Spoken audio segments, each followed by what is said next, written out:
If it's Tuesday, the former president and his running mate lash out at Democrats, ramping up their rhetoric around the second apparent Trump assassination attempt, as Harris says it's time for America to turn the page on Mr. Trump and extremism. Plus, Sean Diddy Combs appears in court for the first time after federal prosecutors unseal a sweeping and disturbing indictment charging the music mogul with sex trafficking and racketeering. And Hezbollah blames Israel after hundreds of wireless pagers exploded simultaneously across Lebanon, killing 8 people and injuring thousands, according to the health ministry.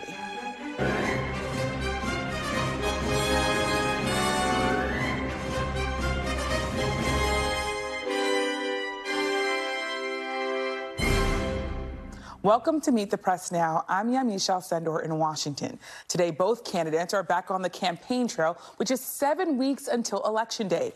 It comes amid escalating fallout from Sunday's apparent assassination attempt against former President Trump. And at an increasingly volatile time in America, Trump and his allies are ramping up their rhetoric, blaming Democrats for threats against Trump and the unstable political environment. That rhetoric from Trump and his allies is a notable departure from the immediate aftermath from the first attempt on the former president's life in July. Back then, Republican leaders tried to ratchet down tensions, but in an interview with a Washington Post opinion columnist, the former president now saying, quote, "I really believe that the rhetoric from the Democrats is making the bullets fly, and it's very dangerous. Dangerous for them, it's dangerous for both sides." Trump also blamed Harris and Biden in other online interviews and social media posts, and he did that while warning that the violence, quote, "will only get worse," and while calling Biden and Harris, quote, "the real threat." This afternoon, Vice President Harris said she spoke directly with Trump today. Here's how she described their conversation during a panel interview in front of the National Association of Black Journalists in Philadelphia. I checked on him to see if he was okay. Yeah. And I told him what I have said publicly. There's no place for political violence in our country. I am in this election and in this race for many reasons, including to fight for our democracy. And in a democracy, there is no place for political violence. We can and should have healthy debates and discussion and disagreements, but not resort to violence to resolve those issues. Meanwhile, today, Trump's running mate, Senator J.D. Vance, once again blasted his rivals for their rhetoric.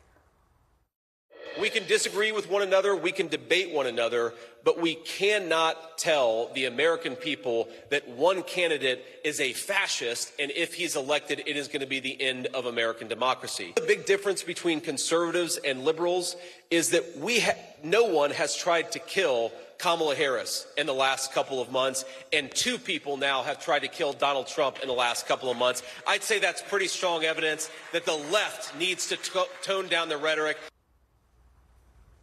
But here's the thing. The inflammatory rhetoric that Vance is criticizing has been a staple of his own campaign. And that rhetoric has been amped up by Trump even after his campaign's calls to turn down the temperature after the July assassination attempt. Take a look. She's a Marxist, communist, fascist person, she's a fascist. We must stop her country-destroying liberal agenda once and for all. I probably took a bullet to the head because of the things that they say about me. They talk about democracy. I'm a threat to democracy. They're the threat to democracy. If Comrade Kamala Harris gets 4 more years, you will be living a full-blown banana republic ruled by an anarchy and a tyranny. Look, this is a woman who is dangerous. We're not going to let her destroy our country. She will destroy our country. Under her leadership, the USA will fail, and fail like never before. It will go down. She is a horrible, horrible person to run this country. We won't have a country if she gets elected. Again, those are all comments made after the July assassination attempt. And those comments don't include the recent lies amplified by the Republican ticket about Haitian immigrants in Springfield, Ohio. Those baseless claims have led to more than 30 bomb threats in the town. Joining me now is NBC News correspondent Dasha Burns in West Palm Beach, Florida, and White House correspondent Aaron Gilchrist, who is in Philadelphia. Dasha, I want to start with you. Trump and his allies are blaming these assassination attempts on Democratic rhetoric. But what do we know actually about the gunman's political convictions and his motivations here? Well, look, we know, Yamiche, that he was a disaffected Trump supporter, that he went overseas to Ukraine, that he was someone who was not necessarily motivated by the former president's current claims. And I'll say, Yamiche, that in recent days, the Trump campaign sent out an email with a long list of quotes from Vice President Harris, from President Biden, from other Democrats, with that phrase, threat to democracy, referencing former President Trump. That was a deliberate campaign strategy for the Trump campaign to actually adopt that language and start using it, as you played in that mashup of clips there. So that is a phrase that has now become used by both sides of the aisle to point the finger at the other, not really limited to the Harris campaign or the Trump campaign or even just the presidential election right now, Yamiche. Yeah. And as you talk about that, there's also this idea that the motivations of the gunman in Butler, Pennsylvania shooting were unclear in the aftermath of that. But Trump and his allies back then called for unity, at least for a few days before blaming Democrats. Why is Trump and the Trump campaign approaching this assassination attempt so differently? Is the campaign simply in a different place right now? Yeah, Yamiche, it's a very different tone from what we heard in the aftermath of what happened in Butler, Pennsylvania, that first assassination attempt. There was, at least for a temporary period, a more reflective tone from the former president. Those calls for unity, that didn't happen at all, not even for a moment this time around. The finger pointing happened right afterwards. I don't know if that's so much because of where the campaign itself is at or where it is that the former president himself is at. The campaign takes the direction of the boss, of the guy at the top, and that is former President Trump. And his tone since what happened in Butler has gotten angrier and more frustrated, especially after the change at the top of the Democratic ticket. And that has continued to ramp up. And now we have the second incident, which understandably is frightening and frustrating for someone to go through. And now we see him take this different approach now the second time around, Yamiche. Yeah, and what's also important to note is that Senator J.D. Vance also addressed this apparent assassination attempt on the campaign trail. What did we hear from the senator today? Well, Senator J.D. Vance, the former president's running mate, continued to make those claims that it is the rhetoric on the left that is causing this to happen. He has also pointed out that there haven't been, at least that we know of, assassination attempts on Vice President Kamala Harris. Elon Musk, who has been one of the influential advisors for former President Trump, tweeted a joke about that was quickly deleted. But this is the response and the reaction that we're hearing from the former president and from his allies, Yamiche. Yeah. Yeah, I also want to talk to you. We played some of the vice president's comments, Aaron, at the top of this. What else is the campaign saying about this apparent assassination attempt? Isn't really saying anything about this attempted assassination, this apparent attempted assassination. And I think everything that we've heard to this point has come from Vice President Harris herself. We knew that she called the former president this afternoon. We got that from the White House as opposed to getting it from the campaign. And so the extent of what we've heard really has been in the statements from President Biden, the statements from Vice President Harris saying that they're happy that the former president is okay and that they really want to see an effort made to tone down some of the rhetoric and try to cut off political violence before it becomes even more dangerous in these last, 49 days until the election. And so at this point, we got that reiteration, really, I think, from the vice president in this panel discussion she did today with the National Association of Black Journalists, that she doesn't want to see anybody hurt, that she doesn't believe political violence is the way to solve anything, and that she would like to see everybody sort of take a beat and do what they can individually and collectively as sort of the political universe that we have right now to tone things down and to cool things off. That's right. We did hear all that. And Aaron, we also heard, though, from the vice president at this NABJ event, be very critical of former President Trump's rhetoric when it comes to the lies about Springfield, Ohio, and the Haitian immigrant population there. What did she say there? Well, we heard the vice president say that it's a crying shame what's going on in Springfield, Ohio, what's happening to the people in that community. And I know that phrase, when I grew up, had multiple meanings, an expression of sadness, but also an expression of disdain or disgust for what is happening. And the vice president said that there's a need to really understand how much your words have meaning. She talked about entering the political sphere, understanding that her words had meaning when she was the Attorney General of California. That she said that sometimes she knew that the words she would use could move markets. And so she's encouraging people on the other side of this campaign season to think about the words that they say and what they mean and how people might receive them before they say them.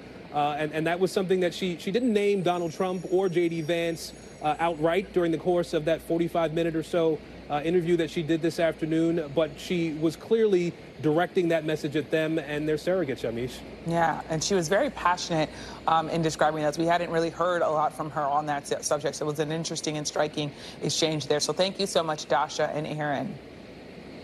And joining me now is Peter Baker, chief White House correspondent at the New York Times and an NBC News political analyst, and Cynthia Miller-Idriss. She's a professor and expert on political violence at American University. Thank you both for being here. Peter, I want to start with you. Former President Trump has now faced 2 apparent assassination attempts. It's sort of mind-boggling to say that out loud, but that's where we are now. And you wrote about the normalization of political violence in your latest piece. So, Peter, how in the world did we get here? Yeah, that's a good question. And look, I mean, political violence is not new in America. Obviously, there have been periods in our history where we've gone through some pretty rough times. 4 of our presidents have been assassinated. Another was shot and wounded deeply. So, you know, it's not necessarily unique, but we haven't seen something like this in a while, where we have a presidential candidate, a former president of the United States, targeted twice within 2 months. And I think it says something. It was coming also just days after those bomb threats in Ohio that seemed to stem from the former president's, false accusations about eating pets and so forth. 33 bomb threats in Springfield, Ohio, just in the course of a couple of days, targeting schools and public buildings, forcing children to be evacuated. So what we see today, I think, is political violence increasingly part of our landscape.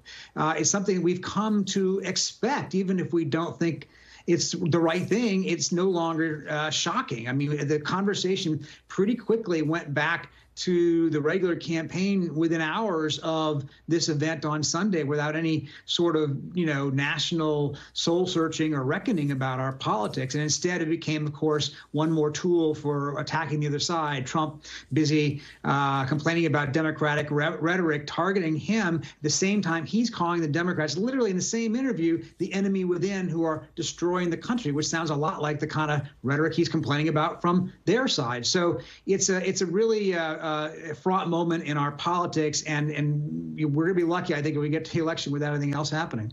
Yeah, it's a critically important point to make that Trump has sort of been part of this. Now, Cynthia, back in July, after the first assassination attempt, you wrote in the Financial Times that the shooting is a, quote, reckoning both for political leaders and for ordinary Americans. It's a moment in which everyone should think about the role they play in escalating the potential for violence. Is our country in a place to have that conversation? And I wonder, do you really think that reckoning happened given where we are now? Well, I agree with Peter. I don't think the reckoning has really happened. I think what we have seen is a real normalization of the political violence, the language around it. And what I was talking about in July, I was seeing among my own friends on social media feeds, language like, you had it coming, you reap what you sow. And I think that kind of language is dangerous, right? I think it's dangerous when people overhear it in the coffee shop or around the dinner table. No matter what your political opinions are or where you stand, to kind of legitimize the use of violence against a political opponent is dangerous. And we're seeing that even with language among other Republican officials yesterday, like evil, right? Enemy. Those types of words, I think, are just feed into this idea that there's an existential threat and that it would be heroic even, some think, to meet it with violence. Yeah. And Peter, I want to jump on what that point Cynthia was just making about sort of a national reckoning. I wonder what you think that would look like and how our country could actually have a reckoning like that. I'm not sure what it would look like because I'm not sure we can have it anymore, at least at this moment. We're so polarized. We're in such a tribal moment in our country that you hear people, as we just talked about, you know, even cheering or lamenting that an attempt wasn't successful, even if they weren't serious, even if it was a joke, a bad joke, a macabre joke. That's obviously something that's pretty, you know, out of the ordinary. At least it used to be out of the ordinary. And I can't see how we have that conversation where we're able to reach across the aisle to talk to each other about how to conduct our politics without this sort of thing. And it's always going to be, especially in the heat of this campaign, just 50 days away, less than 50 days away. It's going to be just seen in the light of that contest, and maybe afterwards there's a different way of having this conversation. But it doesn't seem like the political environment is conducive to that right now. Yeah. And as we think about the political environment, I want to play for you, Peter, what Florida Governor Ron DeSantis said about this latest apparent attempt on Donald Trump's life yesterday. Take a listen. There's a lot of people in our society who may have a screw loose. And if you're constantly telling them that American democracy is going to end if this guy gets elected president, well, somebody is going to feel that they're justified for doing this. The apocalyptic rhetoric has increased the threats to Donald Trump. So, Peter, what do you make of what the governor is saying and how Republicans are talking about this in this moment? Well, I think he would have more of a case to make if he talked about his own side as well, right? Because apocalyptic rhetoric is actually the stock and trade of Donald Trump. I mean, he talks about this being a country that won't have a country anymore, he says. They're destroying the country, he says. He says that, you know, Kamala Harris, he talks, you know, complains about being called a fascist, and he calls her a fascist. Remember, he has time and time again encouraged openly violence, whether it be at his own rallies where he says, hey, if there are some hecklers, go ahead and beat them up, or whether it be talking about a general who, you know, he found disloyal should be put to death, or in fact, of course, obviously January 6th, when he gave that speech riling up a crowd, even if he shouldn't be blamed for that speech, even if he didn't mean for the attack on the Capitol to happen, he didn't act very quickly to stop it either. And in fact, since then has embraced the people who beat police officers and chanted hang Mike Pence and said he would give them pardons. So if you had both sides having an honest conversation here, maybe that would be one thing. But all you're seeing right now is you know, an effort to say, well, the other side's doing it without reckoning with what you know, is happening, particularly on Donald Trump's side. Yeah, and sort of what Peter is talking about, Cynthia, is sort of the future of this. You study, of course, polarization and extremism. Are we thinking that we're in a new era here of political violence? Do you foresee a sort of normalization of the political violence going forward, the future of our country? I'm asking you about, Cynthia. Yeah, I think, you know, what Peter said about not being able to put the genie back in the bottle is definitely true. I mean, we have crossed a line, I think, a threshold in which this has become much more normalized. But I will say sort of two things about that. One, what we heard DeSantis say right there about this guy having a screw loose. I think that's really important to point out that we're much more likely to attribute mental health problems to white shooters than we are to other shooters who we assume have ideological motives. We don't know yet what this guy wanted or what his actual motivation was, but we do know that he had a history of wanting a sense of meaning and purpose and recognition and heroism. And so I think some of the things that communities can do to prevent this is not just about toning down the rhetoric, but paying attention to people around them. Are they slipping through the cracks? Are they feeling like they have a place where they belong? Do they have something that's bigger and better than themselves? And I think that kind of thing can go a long way toward preventing an individual toward moving to violence because they think they're going to get some sort of heroic recognition from it, whether or not it's ideological. Yeah. And Cynthia, I want to also ask you this. Do you think we can trace all this back to just 2016 and the Trump era? Or does this come, and I wonder how this compares to other past political periods. I'm thinking of 1968 and that, of course, tumultuous year. We definitely have had these periods of political violence and political assassinations before, particularly in the 1960s is what I'm thinking about, like what you mentioned. In the data, what we see is that the uptick in hate-fueled attacks and hate-fueled violence, which is also closely connected to political violence, starts after President Obama was elected. That's when you start to see this real us versus them polarization creep up. We see populist rhetoric around the world creep up. a sense that there's an existential threat from the other, and that then it's ultimately okay to meet it with violence. So I would trace this back another decade prior to that, but it really started to tick up in 2016, and we've seen the effects of that. Yeah.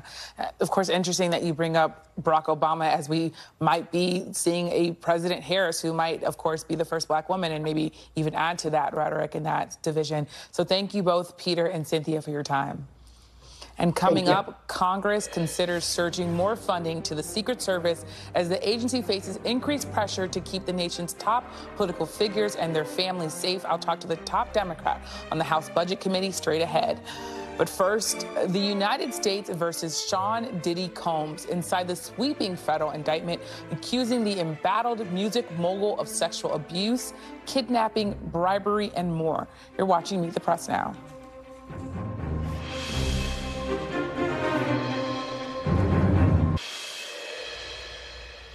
Welcome back. We're following breaking news out of New York, where right now, music mogul Sean Diddy Combs is being arraigned on charges of sex trafficking, racketeering, and transportation to engage in prostitution. This is a live look at the federal courthouse where Combs' attorney says he plans to plead not guilty. The charges are tied to coerced sex acts that Combs allegedly orchestrated and recorded. In a sweeping indictment unsealed today, federal prosecutors accuse Combs of, quote, creating a criminal enterprise whose members and associates engaged in and attempted to engage in, among other crimes, sex trafficking, forced labor, kidnapping, arson, bribery, and obstruction of justice. Prosecutors say Combs used his businesses and several of his employees to carry out some of the alleged criminal acts, some of which date back to 2008. Combs' attorney says his client will, quote, fight this with all of his energy.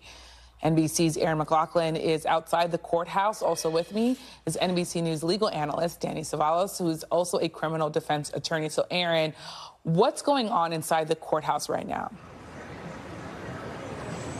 Misha just spoke to NBC's Chloe Mellis, who is inside the courthouse. She told me that the hearing is now in recess. She says that Sean Diddy Combs has been arraigned. He entered a not guilty plea. He appeared before the court wearing a black T-shirt and sweatpants, looking sullen, drinking water, with a lawyer on either side.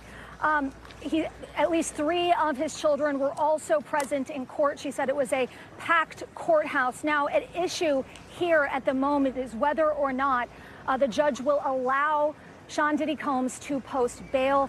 The prosecution is arguing that he should not be able to post bail. They issued a letter to the court, some 16 pages long, outlining their reasons for that, arguing that he has been obstructing justice, saying, quote, he has already tried to obstruct the government's investigation of this case, repeatedly contacting victims and witnesses and feeding them false narratives of events. There are simply no conditions that would ensure that the defendant's efforts to obstruct and tamper with witnesses will stop. The prosecution also arguing that he is a flight risk, pointing to the gravity of the charges. If convicted of these charges, he faces a minimum 15-year prison sentence, maximum of life in prison. But during those court proceedings, Sean Combs' lawyers were allowed to make their case as well. They're arguing for a $50 million bail at the moment, Yamiche. Yeah. And Danny, the evidence outlined in the indictment is pretty sweeping and pretty damning. What do you think of Combs' defense and what it might be? You might see him argue consent, but consent is a defense only to certain crimes. Consent can be a defense to a crime like kidnapping. It could possibly be a defense to the Trafficking Victims Protection Act allegations in count 2, but it is not a defense to count 3, the Mann Act, and that is transporting someone across state lines for unlawful purposes, in this case, prostitution. And of course, prostitution is not a crime to which consent is a defense, if that is what he is charged with, or at least as one of the elements of the crime. So consent probably won't be much of an avenue. Maybe, well, arguably in federal court, sometimes the best defense is approaching the government about a plea deal. Yeah, and Aaron laid it out pretty clearly there that his defense lawyers are trying and saying that they're going to plead guilty and fight this. But I wonder, is there any chance, Danny, that you think that there could be a plea deal negotiated here? Here's the problem. There's not a whole lot to negotiate with. One of the counts, count 2, carries with it a mandatory minimum sentence of 15 years. So there's not a lot of wiggle room there. It's the kind of thing that a defendant might say, well, I might as well go to trial because 15 years might as well be 100 years. And a lot of defendants take that view when it comes to deciding whether to plead or go to trial. The challenge for the defendant here and all defendants in federal court is that they've got about a 90+% chance of being convicted in federal court. And the reason is, just as you've seen in this case, the federal government, the FBI and the U.S. attorneys, they take their time. It has been months in the making. They've investigated this case. They've executed a search warrant. They built this case until the moment they felt it was ready to be indicted and taken to a grand jury. And you can see from the indictment, they have a lot of very detailed allegations in there, which, if proven, really appear to go a long way towards a finding of beyond a reasonable doubt, which is what they need to find him guilty. Yeah. And Aaron, what are Sean Combs' attorneys offering to try and ensure he will be granted bail? Yeah, well, they have submitted what they're calling sort of a package of guarantees, arguing that he should be allowed to post a $50 million bail. They say that they have been preparing for this. Back in August, he paid off the mortgage to the tune of $18 million on his Star Island estate in Florida. Now they say that estate is worth $48 million. He should be able to put that up as collateral. They've also said that he has turned in his passport to his attorneys so that he cannot travel. He's not that flight risk the prosecution is alleging. And he also is committing to remain either in Florida or New York State. So that is the package of guarantees that his lawyers are arguing should be sufficient for the judge today to decide whether or not he should be allowed out on bail while waiting trial, Yamiche. And with all that going on, Danny, Aaron's talking about all the homes that are there. Why is this case being tried in New York if Sean Combs' homes are in California and Florida, and those were the ones that were raided earlier this year? Because at least some of the allegations are alleged to have occurred here in New York in this district. So there's no jurisdictional problem with charging someone, especially when it comes to conspiracy and RICO, which it's understood the conduct there, it happens all over the place, especially in conspiracies. And really, by definition, the Mann Act and the TVPRA involve interstate commerce, interstate activities, and that's what's alleged here. So there may be many different districts where this case could have been brought. New York happens to be where at least some of the alleged facts occurred. That gives them the proper venue and jurisdiction. The case is here in the Southern District of New York as a result. Yeah. Well, thank you so much, Aaron McLaughlin, outside that courthouse, and Daniel Savalas breaking down the legal issues here. So thanks so much. And up next, stunning developments in the Mideast as the militant group Hezbollah says that wireless pagers belonging to its members simultaneously exploded across Lebanon, killing several people and injuring thousands more. You're watching Meet the Press Now.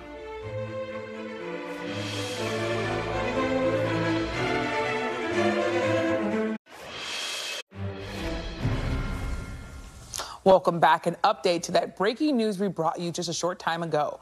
Music mogul Sean Diddy Combs has been denied bond after pleading not guilty to federal racketeering and sex trafficking charges. NBC News' Julia Ainsley joins me now. She was just in the courtroom there where Diddy was arraigned just moments ago. So, Julia, what happened in the courtroom? Well, Yamiche, in short, Diddy pleaded not guilty, and the judge in this case has just ordered that he be detained and not released on bond. This came after a lengthy, almost 90-minute back and forth between the government and his defense. And the defense saying that, look, what they're talking about here, what they're calling sex trafficking, was one witness, and it was a toxic but consensual 10-year relationship. The government says that there are multiple victims and multiple witnesses who witnessed Diddy being violent to other women. And they say that they will show this in court through many of the videos that they were able to get from his devices when they seized those through warrants earlier this year. Another thing that the defense said was that he should be seen differently from someone like Epstein and R. Kelly, specifically because those cases involved children. They also tried to prove that he is not a flight risk because he turned in his passports to his defense and they were in the process of selling his plane. The judge ultimately said she does think he is a flight risk. She worries that if she did not detain him, he might not come back to court. And specifically, Amish, the judge in this case was worried that Diddy would try to coerce witnesses in this case because after the first civil lawsuit was filed in November of last year, the government was able to find many, many calls and text messages that he had with other women who he interacted with around the same period of time that was alleged in the civil lawsuit. And they think that he was trying to gaslight them, talk them out of a narrative that would show that, in fact, what the sex that they had was consensual. And so it's for that reason that this judge said that she could not trust him not to tamper with witnesses or with evidence. And she says that the charges here were just too serious, that he is a public safety risk, especially because the kind of behavior detailed in this indictment today goes on behind closed doors. So even though his defense said, look, we will make sure he follows the rules, we will make sure he comes back, we will make sure he's on good behavior, she says that his history of substance abuse and anger issues proves that he cannot even trust himself, Yamish. Wow, a really good breakdown of what happened in that courtroom. And Julia, I want to ask you, well, where is Sean Combs, of course, P. Diddy? Where will he be held now, given the fact that he has this lavish lifestyle? Where's he going now? He will be held here in New York. There's a conference next week, September 24th, when the two sides will come together for pretrial conferences, and we don't yet have a trial date. That will start to be negotiated. But he was taken out of the room, not in handcuffs, but escorted out of the room by U.S. Marshals. He did so willingly. He also turned around and motioned to an entire row of family that came out to support him, many of them his sons who were in court today, Amish. Wow. Well, thank you so much, Julia Ainsley, for your reporting outside that courthouse. And turning back now to here in Washington, where Congress is back in session with House lawmakers returning to Washington today to a busy agenda. It includes passing a stopgap funding bill to avoid a government shutdown at the end of the month, an expanded investigation into threats against the former president, Donald Trump, and a potential legislation to address issues at the Secret Service. Joining me now is Democratic Congressman from Pennsylvania, Brendan Boyle. He is the ranking member of the House Budget Committee.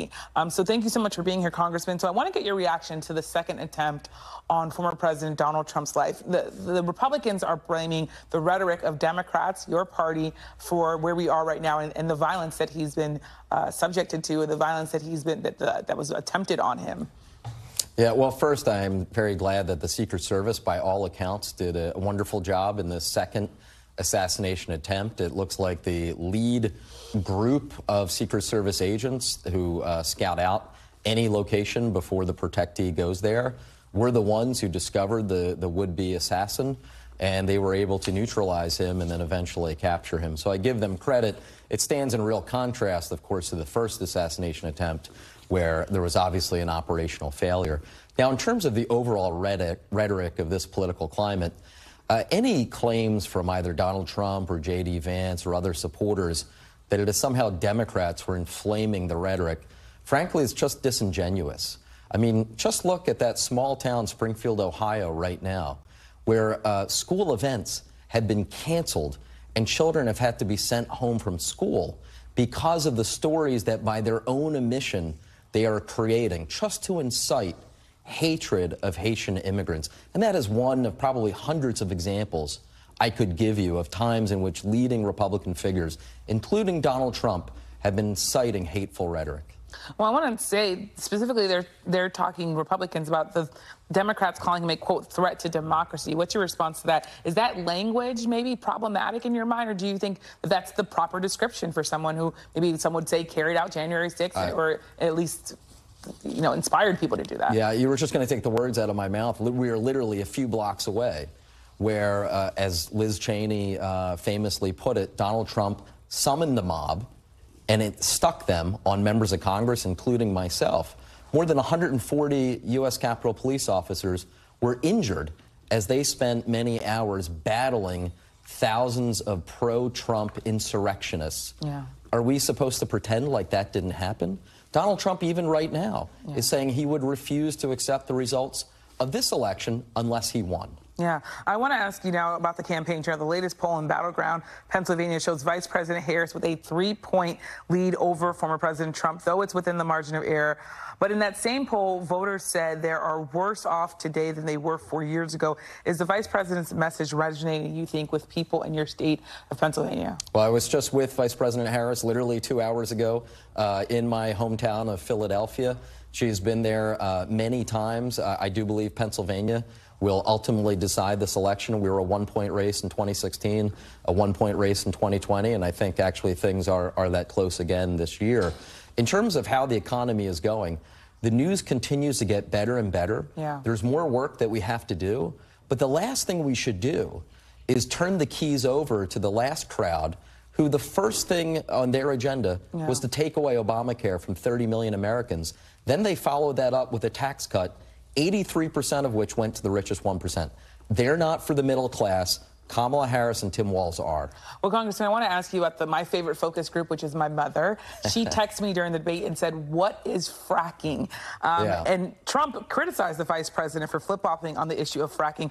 You've been supportive of the Green New Deal. Are you comfortable with Vice President Harris's change on her policy stance on this issue of fracking, where so many Americans, including my mother, are learning about this issue? Yeah, well, it's funny. My favorite focus group is my father. So perhaps we should get the two of them together and conduct a real focus group. I have to tell you, I was a state legislator in Pennsylvania for 6 years before I became to Congress. I voted in favor of fracking. That is the mainstream position, even among Pennsylvania Democrats. Our Democratic governor, our 2 Democratic senators, and most of our congressional delegation support it. It mostly takes place in western Pennsylvania. But the development of the natural gas industry in Pennsylvania has been part of the larger agenda for weaning us off more unsafe and dirtier sorts of energy sources. I think Kamala Harris ultimately arrived at the right position. It's the same position she's had as vice president, and she's made clear she will continue that position as president. Yeah. Well, I also want to ask you about Congress. Speaker Johnson said today that the House will vote on that 6-month stopgap funding bill that includes legislation requiring proof of citizenship to vote. Is the speaker working in good faith, do you think, to get a CR passed before the end of the month, especially when he knows that this bill is dead on arrival when it comes to the Senate? Yeah. The speaker is spinning his wheels, attempting to forge a majority of House Republicans to vote for anything. But it's a crowd that has shown time and again over the last almost 2 years, they can't get 218 for anything. So the reality is he's wasting his time. He's spinning his wheels. The sooner he comes to the table to negotiate in good faith with congressional Democrats, then together we'll be able to avoid a government shutdown. Yeah. Well, thank you so much for coming on, Congressman. We really appreciate it. Thank you. And we will be right back.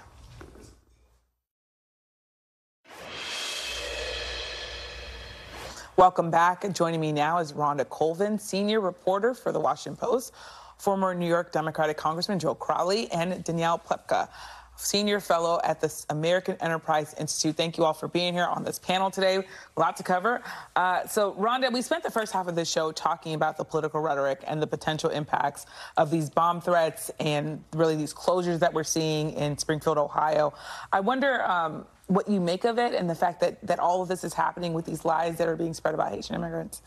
Well, one thing that we're seeing that might backfire on those who have been sort of spreading this story is that there's a lot of unity right now in Springfield. There's a lot of unity across the state of Ohio because people are seeing a town that has rejected these claims of migrants causing problems there. They've rejected those claims and created more community there. I'm wondering now as a reporter, and what I'll be observing in the next few weeks is, how does this affect the race? Because a lot of people are looking at this town that now has students who can't go to school. Yeah. They have state police coming in to do sweeps every day, according to Governor DeWine. And people are really looking at this in a very sympathetic lens. You know, is this going to affect the electorate, people in the middle who still haven't made a choice and who they're going to vote for, especially after we saw the Republican running mate say that he created a story in order to get more media attention on something. So I'm really interested to see if this affects the race in any incremental way. But right now we're seeing the people in Springfield soundly reject what's been happening and what's been said about their town. And Danny, I want to play for you some of what we heard from the mayor of Springfield. Take a listen. I am elected as a nonpartisan mayor in the city of Springfield, and my goal is to represent the entire community. But my simple message, and I've said this before, is if you have the national stage And you're a national politician. Please understand the words that you're saying have great weight and how they can negatively affect a community like Springfield, Ohio. We just ask that it would quiet down. We need help, not hate. We need peace. So, Danny, he's really calling out Republicans for spreading these lies. Should the Trump campaign, Donald Trump, J.D. Vance, should they regret spreading these lies? It's an excellent question. I do think that Donald Trump made a mistake. I certainly think that J.D. Vance really said something totally unnecessary. And I think what he was trying to do was say, you know, we're trying to amplify, we're trying to illustrate the challenge of undocumented migrants throughout the country. It is a real challenge to communities. But this story was not the right way to go about it. And so I think absolutely they'll regret it. And I think one of the main reasons they're going to regret it is because the national news media that is so supportive of Kamala Harris is going to make 100% of this. We're going to talk about it all the time. We're going to keep coming back to it. And the fact that the Russians and the Iranians perhaps are trying to amplify this, that they are the ones calling in the death threats to schools, that they are the ones who are not allowing kids to go to school in Springfield. Almost all those threats are coming from outside the country, right? That in and of itself is evidence that this is something that deeply divides people, and that I think hews to the benefit of one side. Though I should say that we have NBC News reporting that says Haitian immigrants have been punched in the face, that they are definitely facing threats in the town that are locally based. But I want to ask you, Joe, on Meet the Press Sunday, Pete Buttigieg called the Springfield story bait from the Trump campaign to distract from other stories. What do you think of that? I think there's some truth to that. I mean, after this has been debunked over and over and over again, they still repeat it. Even J.D. Vance, it's his home state. He knows the city. He keeps repeating it himself. I have to think there has to be some strategy behind this, and not just simply wanting to keep baiting against Haitian Americans or Haitians in this particular point. So there must be some plan, because I can't understand otherwise why they would keep saying it when they know it's absolutely not true. And it's causing this rift within Springfield. It's causing rift within a very solidly red state as well. It's like, it's kind of peculiar that this would be the state that would do it in. I had the opportunity to represent Haitian Americans in Queens, New York, and there's a very large one in Brooklyn, New York. Incredibly productive and contributing members to society and to the economy of New York. And I have a feeling that's the same population in Springfield, Ohio as well. Yeah. Rhonda, I want to turn back to also the apparent second now assassination attempt, it looks like, on former President Trump. Do you think there's any political impact here from either of the shooting or these accusations, really, from the Democrats and the Republicans, that this rhetoric is what's leading to all of this? Well, I think it makes for something to talk about right now. As this story is developing, we still don't have a very clear motive from the FBI or the Secret Service about what exactly happened. But we have been seeing a lot of discussion on the Hill. Other national Democrats and Republicans talk about it. I'm not sure exactly where this goes just yet. But politically, we're just going to have to see, you know, will this affect fundraising? We know that Republicans have been saying that to give money to the Trump campaign because he has been the candidate who has been the target of these attacks or potential attacks. But I think it's, again, another developing story. But we are hearing Democrats say, you know, call out any sort of political violence. We're also hearing Republicans say more needs to be done to protect the former president. So I think it's still a developing story, even on the political end. Yeah, and Danny, I want to ask you about what Trump told your podcast partner. He said, I think a lot of this is the rhetoric that the Democrats are putting out. The Democrats are angry when they hear a threat to democracy. I'm actually the opposite of a threat to democracy. They are the threat to democracy. I really believe that the rhetoric from the Democrats is making the bullets fly, and it's very dangerous for them. It's dangerous for both sides. While he's attacking Democrats for their rhetoric and being over the line, while also saying that he is using sort of some of that same rhetoric when he's calling them a threat and saying they're the problem. Is he a flawed messenger, you think, here? Trump is a flawed messenger for everything, but thank you for calling out your colleague, Mark Thiessen at the Washington Post, and my podcast co-host, who interviewed the president yesterday. Look, I do think Trump makes a very good point, right? We shouldn't talk like this. And I mean, it's not just, we shouldn't talk like this. We shouldn't talk about each other. When I saw that Kamala Harris called Donald Trump, I thought, you know, good for you, right? That's a class act. That's the right way to act. But maybe it is time, and this is what Joe Biden said on the occasion of the first assassination attempt, which came a lot closer, right? Which is we need to step back a bit. And whether Trump is a flawed messenger or not, nonetheless, the message holds. He has been the victim of 2 potential assassination attempts. Can you imagine? But he also has to pull back. He's the one that calls Kamala Harris a Marxist communist. Marxism and communism is not the same. No, I know that. And he has also called her a communist and a fascist. So it's the rhetoric that he's used. Democrats can't just sit back and take this and not respond. No, not at all. No one should shoot anyone. These aren't. First of all, the first was not a Democrat shooting the president. He was a Republican apparently initially. So but the second guy was a 19-time donor to the Democratic who had voted for Trump in 2016 apparently. So I think these are people who have mental issues. People who actually take a gun and try to kill anyone, especially the president of the United States, knowing that if you attempt to do it, you're in no likelihood going to be killed. There's something wrong with those people. But to simply say that it's one side and Democrats, of all people, for Trump to say that is ridiculous. Yeah. Well, I mean, we could have a lot more on this, but thank you so much, Johanna, to Joe, to Danielle. Thank you all. And we'll be back tomorrow with more Meet the Press Now. The news continues with Hallie Jackson right now. Thanks for watching. Stay updated about breaking news and top stories on the NBC News app or follow us on social media.